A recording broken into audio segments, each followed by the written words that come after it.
पिछले 10-12 दिनों से कोई भी न्यूज़ बैंक प्राइवेटाइजेशन से जुड़ी हुई नहीं आई है किसी भी प्लेटफॉर्म पर, चाहे वो इंटरनेट हो, कोई फाइनेंशियल वेबसाइट हो, कोई भी फाइनेंशियल न्यूज़ चैनल हो या फिर कोई और माध्यम हो। ऐसा पहली बार हुआ है जब से बैंक प्राइवेटाइजेशन का अनाउंसमेंट हुआ है। फरवरी से हर दूसरे या तीसरे दिन कोई ना कोई न्यू अपडेट आती थी और मैं आपको अपने वीडियो के माध्यम से उसको अवेलेबल भी कराता था, लेकिन पिछले 10-12 दिनों से बैंक प्राइवेटाइजेशन से जुड़ी हुई कोई भी न्यूज़ सामने नहीं आई है। तो हम क्या इस चीज़ को कुछ पॉजिटिव संकेत के रूप में माने या फिर कुछ और वजह है, कोई न्यूज़ अभी तक सामने नहीं आ पाई है। दोस्तों नमस्कार, स्वागत है आप सभी का मेरे यूट्यूब चैनल पर। आप देख रहे हैं द बैंकर वाइन्स। उम्मीद करता हूँ कि आप सभी लोग अच्छे होंगे।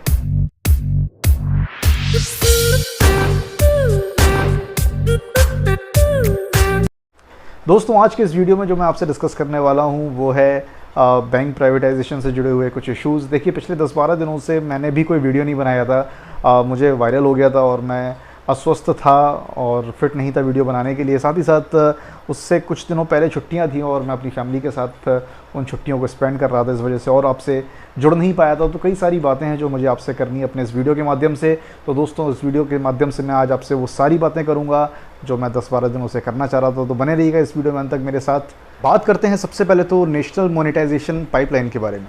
देखिए दोस्तों, आपको पता है कि गवर्नमेंट ने एक नेशनल मोनेटाइजेशन पाइपलाइन का ऐलान किया है जिसमें कई सारे एसेट्स का गवर्नमेंट मोनेटाइजेशन करके रेवेन्यू बनाएगा। कई सारे एसेट्स ऐसे हैं जिनको गवर्नमेंट ने आइडेंटिफाई किया है और वो उनको कुछ प्राइवेट प्लेयर्स को लीज़ पर देकर और कुछ टाइम के लिए और उनसे वो प्रॉफिट कमाएंगे। देखिए एक तरीके का ये प्राइवेटाइजेशन ही है, लेकिन गवर्नमेंट का कहना है कि वो इसको प्राइवेटाइज्ड नहीं कर रहे हैं। हालांकि अभी तक कंप्लीट पॉलिसी क्या है, कंप्लीट जो डॉक्यूमेंटेशन है वो अभी तक तैयार नहीं की गई है।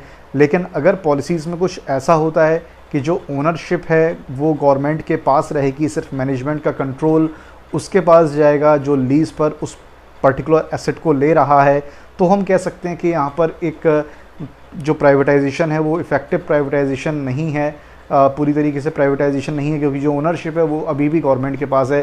लेकिन अगर गवर्नमेंट ओनरशिप और मैनेजमेंट कंट्रोल दोनों ही लेंडर्स को दे रहा है, दोनों ही अधिकार लेंडर्स को दे रहा है, तो फिर एक तरीके से ये प्राइवेटाइजेशन ही कहलाएगा, चाहे उसको लीज़ पर 20 साल के लिए दिया जाए, 25 साल के लिए दिया जाए या जितने भी साल के लिए दिया जाए।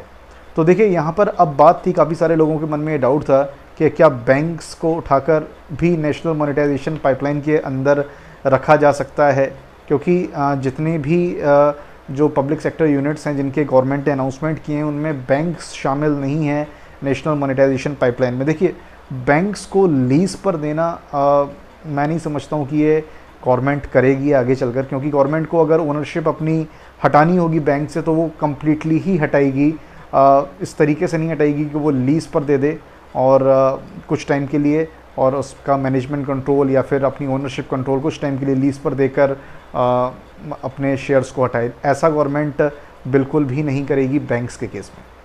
तो बैंक्स को लीज़ पर बिल्कुल भी नहीं दिया जा सकता है। अब बात आती है प्राइवेटाइजेशन से जुड़ी हुई। देखिए आपको पता है कि अभी इस साल प्राइवेटाइजेशन नहीं है। कुछ न्यूज़ हमारे पास आई थी जिसमें ये कहा गया है कि जो प्राइवेटाइजेशन है अब वो अगली साल तक के लिए टल गया है। कुछ न्यूज़ एजेंसीज़ ने भी बताया था कि 2 या 3 साल तक के लिए जो प्राइवेटाइजेशन है वो टल सकता है बैंक्स का। देखिए बैंक्स का प्राइवेटाइजेशन इतना आसान नहीं है। एक बहुत बड़े ऑर्गेनाइजेशन है बैंक्स, जिनकी रेवेन्यू बहुत ज़्यादा है और जिनको बाय करने के लिए जो पोटेंशियल बायर्स हैं वो गवर्नमेंट को इतनी आसानी से मिलने वाले नहीं हैं। साथ ही साथ जो प्रॉफिट है जो बैंक्स ने करके दिया है पिछले 1-2 सालों में वो बहुत ही लाजवाब है, जिससे जो डिविडेंड गवर्नमेंट को भी मिला होगा उसमें गवर्नमेंट को कहीं ना कहीं फ़ायदा ज़रूर हुआ होगा। जैसा कि आपको पता है कि 25 तारीख को एक मीटिंग थी जिसमें निर्मला सीतारमण जी ने MD and CEOs public sector banks के उनके साथ मुलाकात करी थी, जिसमें उन्होंने ये कहा था कि जो परफॉर्मेंसेस है पब्लिक सेक्टर बैंक्स की वो सच में अनबिलीवेबल है और बहुत अच्छी परफॉर्मेंस पिछले 2-3 सालों में पब्लिक सेक्टर बैंक्स ने दिखाई है, जिनको हम एक्सपेक्ट करते हैं कि वो आगे चलकर और अच्छा परफॉर्म करें। लेकिन साथ ही साथ उन्होंने ये भी बोला था कि गवर्नमेंट ने बैंक्स एंड इंश्योरेंस सेक्टर को एक स्ट्रेटजिक सेक्टर के रूप में आइडेंटिफाई किया है और स्ट्रेटजिक सेक्टर में गवर्नमेंट अपना बेयर मिनिमम प्रेजेंस रखेगा। तो यहाँ पर इंडिकेशन कहीं ना कहीं ये था कि जो गवर्नमेंट है वो अपने प्राइवेटाइजेशन के फ़ैसले से अभी पूरी तरीके से वापस नहीं हो रही है, वो अभी उसको कंसीडर कर रही है। लेकिन वो किस स्टेज पर आकर प्राइवेटाइजेशन को कंसीडर करेंगे, ये देखना बड़ा ही दिलचस्प होगा। देखिए, यहाँ पर कुछ पॉसिबिलिटीज़ निकल कर आती हैं। अगर मैं जितने भी सिनेरियोज़ अभी तक हुए हैं उन सभी सिनेरियोज़ को देखा जाए तो यहाँ पर मर्जर की जो पॉसिबिलिटी है वो सबसे अच्छी नज़र आ रही है, क्योंकि प्राइवेटाइजेशन करना गवर्नमेंट के लिए खुद ख़तरनाक होगा, क्योंकि ये एक बहुत ही बड़ा स्टेप है। और जिस तरीके से अभी IDBI का जो प्राइवेटाइजेशन चल रहा है, ट्रांजैक्शन एडवाइज़र की जो खोज चल रही है, वो अभी तक पूरी नहीं हो पाई है। तो उन सब चीज़ों को ध्यान में रखते हुए पब्लिक सेक्टर बैंक्स का जो प्राइवेटाइजेशन है वो बहुत ही हेडेक क्रिएट कर सकता है गवर्नमेंट के लिए। पॉलिटिकल पॉइंट ऑफ व्यू के साथ ही साथ एक इकोनॉमिक और फाइनेंशियल पॉइंट ऑफ व्यू के ध्यान में रखते हुए दोनों ही तरीके से एक पैनिक क्रिएट हो सकता है गवर्नमेंट के लिए।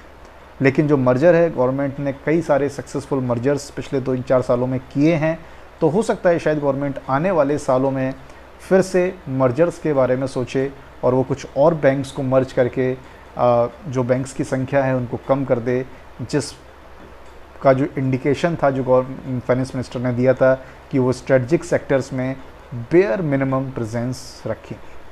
अब ऐसे में बात आती है, क्या जो स्टूडेंट्स तैयारी कर रहे हैं पब्लिक सेक्टर बैंक्स के लिए, IBPS PO के लिए, क्या उनको तैयारी छोड़कर कहीं और चला जाना चाहिए, किसी और चीज़ की तैयारी कर देनी चाहिए? तो मैं आपसे कहना चाहता हूँ कि अगर आप लोग तैयारी कर रहे हैं तो आप लोग अपनी तैयारी से पीछे मत हटिए, आप लोग एग्ज़ाम्स दीजिए। प्राइवेटाइजेशन का माइंड में बिल्कुल भी मत रखिए, क्योंकि प्राइवेटाइजेशन अभी हाल फिलहाल नहीं होना है और आगे चलकर क्या हो ये चीज़ किसी को भी नहीं पता है। हाँ, अगर आपकी एज 23, 24, 26 है, आपको लगता है कि आपके पास अभी 1-2 साल हैं प्रिपरेशन करने के लिए, आप किसी और फील्ड में स्विच कर सकते हैं, तो डेफ़िनेटली आप लोग वहाँ जाकर स्विच करिए और तैयारी करिए। लेकिन जो 27, 28 हो चुके हैं, अब जिनके पास मौका नहीं है और जो बैंक्स की तैयारी काफ़ी टाइम से कर रहे हैं, अच्छी खासी उनकी तैयारी हो चुकी है, तो मैं उनसे कहूँगा कि आप लोग बेफ़िक्र होकर तैयारी करिए और निश्चित रूप से आपको सक्सेस मिलेगी और प्राइवेटाइजेशन के बारे में आपको बिल्कुल भी नहीं सोचना है। तो आज के वीडियो में दोस्तों इतना ही। अपना ध्यान रखिएगा। मिलता हूँ आपसे अपने अगले वीडियो में। अगर आप मेरे चैनल पर नए आए हैं तो चैनल को सब्सक्राइब करना मत भूलिएगा, वीडियो को लाइक करिएगा और बेल आइकन को प्रेस ज़रूर करिएगा। मिलता हूँ आपसे अपने अगले वीडियो में। अपना ध्यान रखिएगा। Thank you so much for watching my video.